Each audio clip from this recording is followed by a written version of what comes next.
సాక్షాత్తు supreme court phone tapping కేసులో ఏం లేదని తెలిసినా రేవంత్ సర్కార్ మాత్రం నానా హంగామా చేస్తోంది. డైవర్షన్ పాలిటిక్స్ ను కొనసాగిస్తోంది.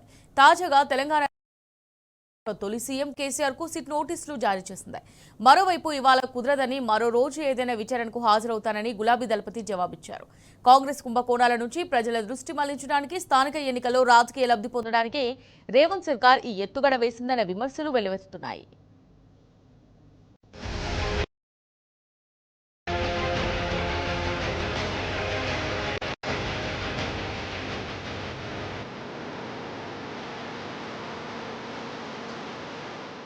తెలంగాణ రాష్ట్ర సాధకుడు రాష్ట్ర తొలి ముఖ్యమంత్రి కేసీఆర్ కు ఫోన్ ట్యాపింగ్ కేసు పేరిట సిట్ నోటీసులు జారీ చేసింది. నందినగర్లోని కేసీఆర్ నివాసానికి వెళ్లిన సిట్ అధికారులు అక్కడ 160 సిఆర్పిసి కింద నోటీసులు అందజేశారు. ఇవాళ మధ్యాహ్నం విచారణకు హాజరు కావాలని కోరారు. కాగా ఇప్పటికే బీఆర్ఎస్ వర్కింగ్ ప్రెసిడెంట్ కేటీఆర్, ఆ పార్టీ ఎల్పీ ఉపనేత హరీష్ రావు, మాజీ ఎంపీ సంతోష్ కుమార్ ను సిట్ విచారించింది. అయితే తెలంగాణ రాష్ట్ర సాధకుడు జాతిపిత కేసీఆర్ కు నోటీసులు ఇవ్వడంపై రాష్ట్ర వ్యాప్తంగా తీవ్ర ఆగ్రహం వ్యక్తమవుతోంది. కాంగ్రెస్ సర్కార్ ఉద్దేశపూర్వకంగా బీఆర్ఎస్ నాయకత్వాన్ని టార్గెట్ చేసుకుని వేధిస్తున్నదన్న విమర్శలు వెల్లువెత్తుతున్నాయి. మరోవైపు సిట్ అధికారి జారీ చేసిన నోటీసుపై బీఆర్ఎస్ అధినేత కేసీఆర్ స్పందించారు. సిట్ కోరినట్టుగా ఇవాళ విచారణకు హాజరు కాలేనని స్పష్టం చేశారు. ఈ మేరకు సిట్ అధికారి జూబ్లీహిల్స్ ఏసీపీ వెంకటగిరికి గురువారం సాయంత్రం లేఖ రాశారు. రాష్ట్రంలో మున్సిపల్ ఎన్నికల నామినేషన్ల దాఖలకు ఇదే చివరి రోజని తెలిపారు. పార్టీ చిహ్నాలపై ఎన్నికలు జరుగుతున్నందున బీఆర్ఎస్ తరపున పోటీ చేసే అభ్యర్థులకు సంబంధించిన ఆథరైజేషన్ పై పార్టీ అధినేతగా తానే సంతకాలు చేయాల్సి ఉంటుందని తెలిపారు. ఈ కార్యక్రమం ముందే ఖరారైందని, ఇవాళ తప్ప మరి ఏ రోజైనా సరే వచ్చేందుకు సిద్ధమని తెలిపారు. సిఆర్పిసి సెక్షన్ 160 ప్రకారం సిట్ అధికారులకు అనుకూలమైన మరో తేదీని నిర్ణయించి ముందే తెలియజేయాలని కోరారు. తెలంగాణ రాష్ట్ర తొలి ముఖ్యమంత్రిగా బాధ్యతాయుతమైన ఈ దేశ పౌరుడిగా విచారణకు పూర్తి సహకారం అందజేస్తానని స్పష్టం చేశారు. సిద్దిపేట జిల్లా ఎర్రవల్లిలోని నివాసానికి వచ్చి విచారణ చేయాలని తెలిపారు. ఇకపై విచారణకు సంబంధించిన ఉత్తర ప్రత్యుత్తరాలను ఎర్రవల్లిలోని నివాసంలోనే అందించాలని కేసీఆర్ సూచించారు.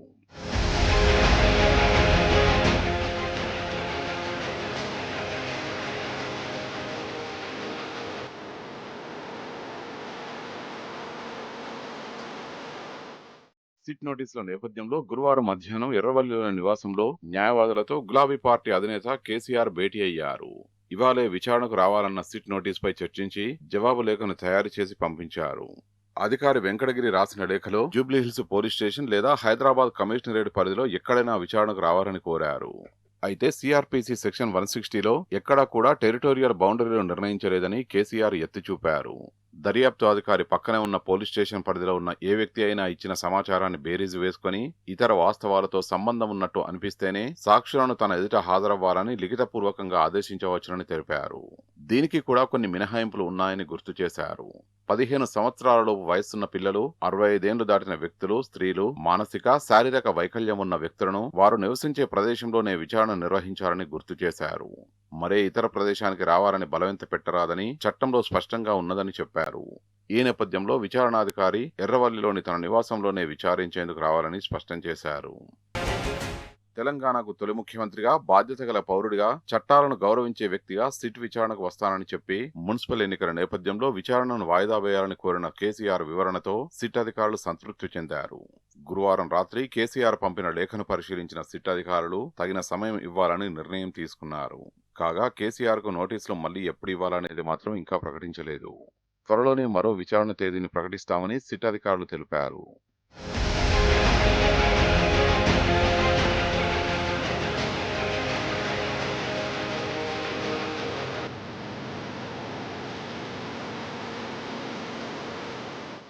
రేవంత్ సర్కార్ గత 2 ఏళ్లుగా ఫోన్ ట్యాపింగ్ వ్యవహారంపై విచారణను టీవీ సీరియల్లా సాగదీస్తున్నది. రేవంత్ నుంచి తన ఫోన్ ట్యాపింగ్ గురైందని, తన కుటుంబ సభ్యుల ఫోన్లు ట్యాప్ చేస్తున్నారని పదే పదే ఆరోపించారు. కానీ ఫోన్ ట్యాపింగ్ గురైనట్టు ఎలాంటి ఆధారాలు చూపలేకపోయారు. ముఖ్యమంత్రి నుంచి లిఖితపూర్వకంగా గాని, మౌఖికంగా గాని వాంగ్మూలం తీసుకున్నట్లు పోలీసులు ఫోన్లు ట్యాప్ చేశారని చెప్పిన మాటలు రాజకీయ ఆరోపణలుగానే తేలిపోయాయి.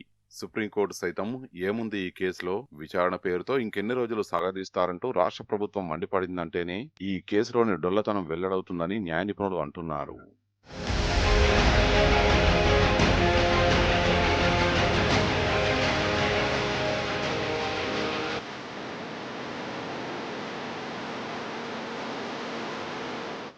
కాంగ్రెస్ సర్కారు కుంభకోణాలు, సీఎం మంత్రుల మధ్య వాటాల లొల్లి, ప్రభుత్వ వైఫల్యాలపై ప్రజా వ్యతిరేకత వ్యక్తమవుతున్న ప్రతిసారి అటెన్షన్ డైవర్షన్ చేస్తున్నది.